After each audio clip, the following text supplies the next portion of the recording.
Hi, my name is Derrick Gould. I'm from Pinaymootang First Nation. And I've been affected by the flood in regards to our agriculture.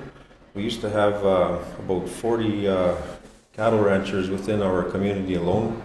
And to this day, we got maybe two left. And the odd person has some horses as well. But agriculture has been a big part in our ancestors and that as well. We had many farms in our communities. They used to grow big massive gardens of potatoes and you name it, all the vegetables within our communities. There was medicines that have been lost due to the flood as well that some of our people have get from the land, and they're not there no more. Where we used to have pristine alfalfa growing, it's now all bulrushes, and it's pretty hard to make a living now with in regards to agriculture. I try and pass that on to my children to live off the land. I'm also a commercial fisherman as well, and the destruction of the high waters have changed the currents so much that the migration of fish have changed.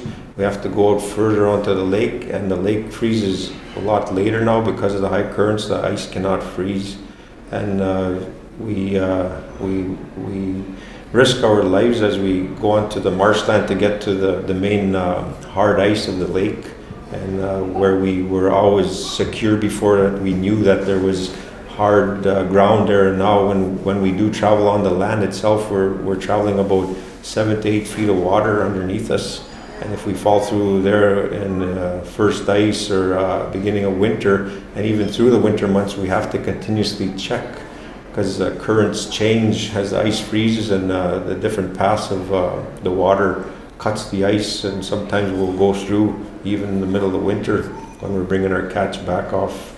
And I'm risking my life, I'm risking my children's life when they come out with me, but I want to keep that way of life instilled in my people and my children so that they know how to survive off the land.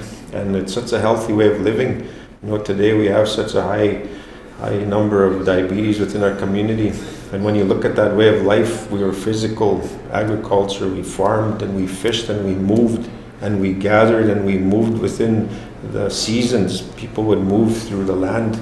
Now today we can't even get to those places that we used to get to.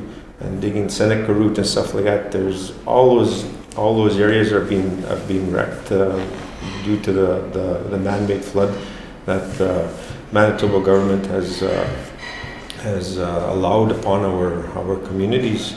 And there's a lot of healing that needs to be done. You look outside your window where you used to see thousands of hay bales, and I hear the elders take me back to the fields, and they say, this is where we used to have hundreds and hundreds of haystacks. Here, you said, look there's nothing but water there now. And you feel that hurt when you look into their eyes and they see the changes, the devastating changes within our community.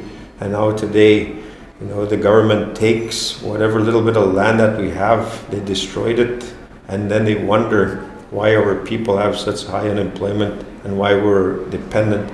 Like they say, they stereotype us that we're dependent on social assistance. Well, they make it that way that it's so hard for our people to make a living. And right now, I'm trying my best to try and get back on our feet, to get back heavy into agriculture and that way of life that I would like to continue in the next generation to my kids to keep it going. But it's very hard for them to see when the challenges that we're going through today, when they look around and say, why would I want this when there's bulrushes going there instead of a good crop? But I keep telling them maybe next year will be better, maybe next year will be better. And with that, that spirit within us, that's one thing that this government has tried, for many generations, to try and take that out of us, to try and change us into somebody else that we're not. And we will always be Anishinaabe, and we always will be in the future. And that's what they don't like when they hear that we still live off the land, because they want that land for their own benefits. They want that land for Manitoba Hydro to generate funds. They want the mining. They want everything that's around us that makes money.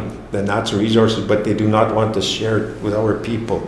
And yet we are First Nation people of Canada, the First Nation people here that own Canada. And we have not yet, till this day, have shared the natural resource wealth that this government today is relevant and taking care of themselves and their own people. And our people are the poorest of the poor in a rich Canada like ours. And that as well has to be brought up to the forefront, to the Indigenous tables, as to brought up internationally, you know, that the way our people are being mistreated in their own country, that's not right, and that needs to be at the forefront with the government people, that we are taken serious because our people are suffering. We are living in poverty and worse conditions that you could think of, while the rest of Canada enjoys the benefits of our natural resources.